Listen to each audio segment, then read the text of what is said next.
Hola, hoy junto a mis compañeras Luisa Oviedo, Chelsea Durán, Valentina Montaño, Lady Ramos y mi persona Valeria Fajardo les vamos a hablar sobre los gases ideales. Este globo parece vacío, pero en realidad está lleno de aire. El aire es una mezcla de gases. Uno de los modelos más simples para entender cómo funciona es el de los gases ideales y vamos a descubrir juntos cómo funciona. Un gas ideal es un modelo simplificado que nos ayuda a entender cómo funciona el comportamiento de los gases reales en muchas situaciones.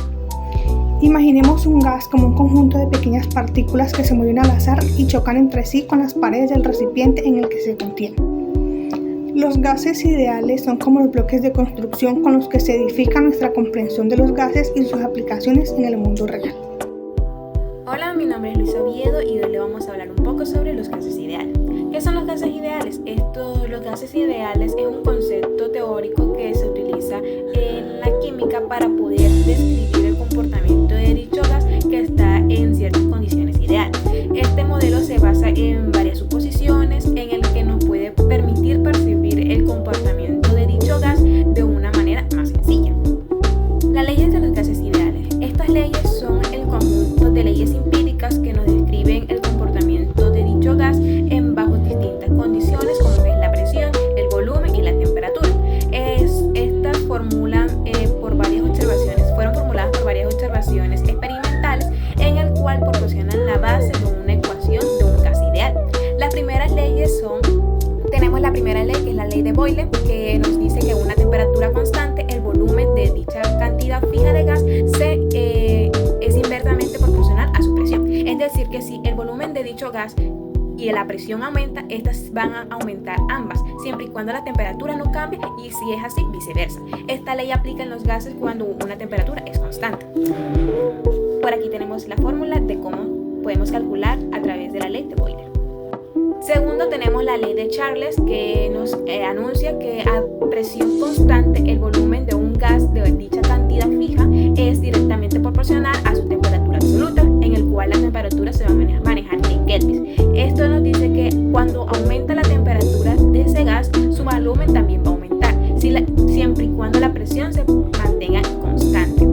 Aquí tenemos las fórmulas de Charles. Tenemos la ley de Gauss-Lause, que nos anuncia que el volumen es constante, la presión de una cantidad de dicho gas es directamente proporcional a su temperatura absoluta. Es decir, que cuando la temperatura de ese gas aumenta, su presión también aumenta, siempre y cuando el volumen se mantenga constante. Tenemos también la ley combinada de los gases, que esta se combina las tres leyes que dije anteriormente, la de Boyle, la de Charles y la de Gauss, en el cual se transforma en una sola ecuación donde se relaciona la presión, volumen y temperatura para una cantidad fija de dicho gas, como lo podemos mostrar aquí según su fórmula. Tenemos también la ley de los gases ideales, que esta es una ecuación de un estado que describe el comportamiento de ese gas ideal, relacionando su presión, su volumen y su temperatura y la cantidad de sustancia que serían los moles. Es una combinación de las tres leyes anteriores, la de Boyle, Charles y Gauss. Como lo vemos aquí en su siguiente fórmula, que la P es la presión, B el volumen, la N son los números de moles, la R que es una constante que su valor siempre va a ser esta la que tenemos aquí, y la E siempre siendo la temperatura. Eso sería todo. Muchas gracias. Soy Valentina Montaño Álvarez, estudiante de licenciatura en Ciencias Naturales y Educación Ambiental. Hoy vamos a hacer unos experimentos sobre los gases ideales. En estos experimentos necesitaremos una botella, un recipiente de vidrio, una vela y dos bombas. Bueno, en el primer procedimiento necesitaremos una botella de plástico y una bomba inflada. En este procedimiento, el primer paso que se hace es cortar cerca a la tapa de la botella. Después, lo que se procede a hacer es introducir la bomba ya inflada en la parte que fue cortada y ejercerle una fuerza. ¿Por qué ocurre esto? Porque las moléculas que se encuentran entre la bomba y la parte interna de la botella se chocan. Lo que ocurre es una presión. En el segundo procedimiento utilizaremos un globo, un recipiente de vidrio, una vela, fósforos y un pedazo de servilleta. Para continuar, vamos a prender la vela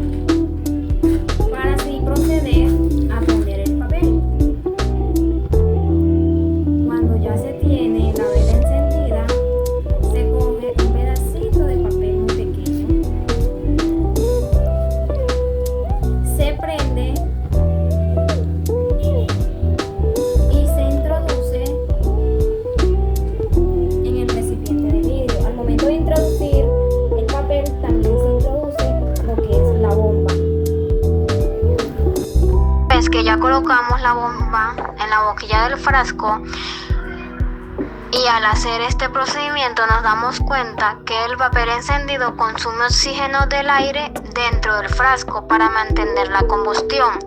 También vemos que a medida que el oxígeno se consume, la presión dentro del frasco disminuye y lo que se procede a observar es que la bomba inflada que está cubriendo la boquilla es atraída hacia el frasco debido a la diferencia que se obtiene de presión.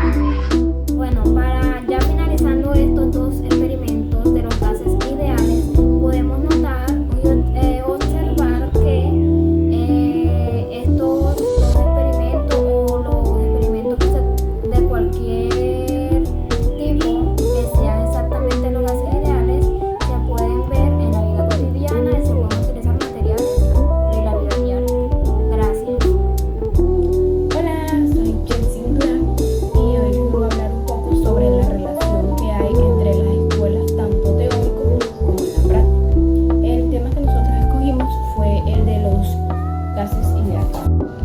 Esto se basa en cómo estos conceptos se enseñan y se aplican en los estudios de ciencia, especialmente en química.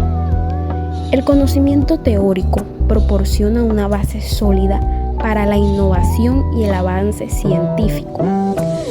Permite a los estudiantes entender los fundamentos y las leyes universales que rige el comportamiento de los gases, lo cual son necesarias para interpretar correctamente lo que se observa en el laboratorio. En la práctica, los estudiantes participan activamente en el proceso de aprendizaje. En lugar de simplemente escuchar o leer conceptos, ellos mismos experimentan, manipulan equipos y ven resultados en tiempo real, lo que les ayuda a internalizar mejor sus conocimientos. En el caso de los gases ideales, al ver cómo la presión, el volumen o la temperatura cambian en un experimento, nosotros nos basamos más o nos vamos más por la parte práctica, ya que el estudiante en un laboratorio puede desarrollar varias habilidades que en tanto lo teórico no lo hará, ya que en lo práctico él mismo podrá indagar, buscar o resolver algún problema que se le presente.